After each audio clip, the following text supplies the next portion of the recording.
మరి రాజోల్లో ఉన్నటువంటి ప్రతి గ్రామానికి కూడా వైఎస్ఆర్సీపీ గ్రామ కమిటీలు వేయమని చెప్పేసి మన సూర్యారావు గారు ఆదేశించడం జరిగింది.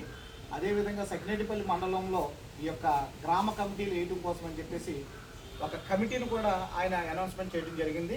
దానిలో మన రాష్ట్ర సంయుక్త కార్యదర్శి చినరాజయ్య గారు, అదేవిధంగా జిల్లా గ్రీవెన్సాల అధ్యక్షులు మన దొంగ యేసు గారు, అదేవిధంగా జిల్లా ప్రధాన కార్యదర్శి రవిరెడ్డి గారు, అదేవిధంగా రాష్ట్ర విద్యార్థి విభాగం అధికార ప్రతినిధి తాడి సహదేవ్ గారు, అదేవిధంగా దివి చిట్టిబాబు గారు లీగల్ సెల్ నియోజకవర్గం అధ్యక్షులు నియమించడం జరిగింది.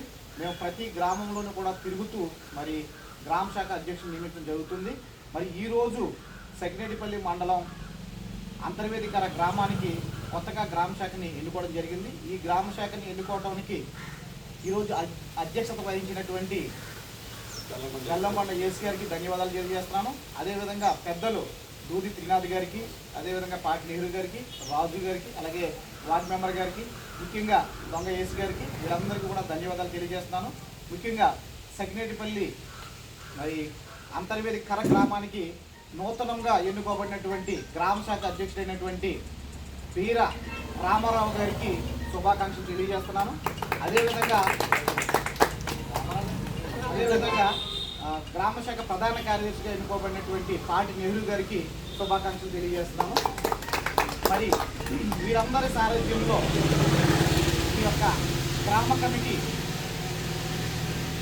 మంచిగా వర్క్ చేసి రాజోల్ నియోజకవర్గంలో రేపు రాబోయేటువంటి ఎలక్షన్స్కి పట్టుదలతో పనిచేసి మన అంతర్వేది గ్రామాన్ని ముందుకు తీసుకెళ్ళి మంచి ఓట్ బ్యాంక్ సంపాదించి, ఎందుకంటే మనం చూస్తున్నాం ప్రస్తుతం రాష్ట్రంలో రెడ్ బుక్ పాలన నడుస్తుంది. దానికి చమరగీతం పాడి మళ్ళీ జగనన్న రాజ్యం తెచ్చుకోవడానికి మరి గ్రామ శాఖ అధ్యక్షులు, అలాగే పెద్దలు, గ్రామ కమిటీ అందరూ కూడా ఎంతో కృషి చేసి మంచి మెజార్టీ తీసుకొచ్చే విధంగా కృషి చేయాలని చెప్పేసి వీళ్ళందరికీ శుభాకాంక్షలు తెలియజేస్తూ నేను ముగిస్తున్నాను. Thank you.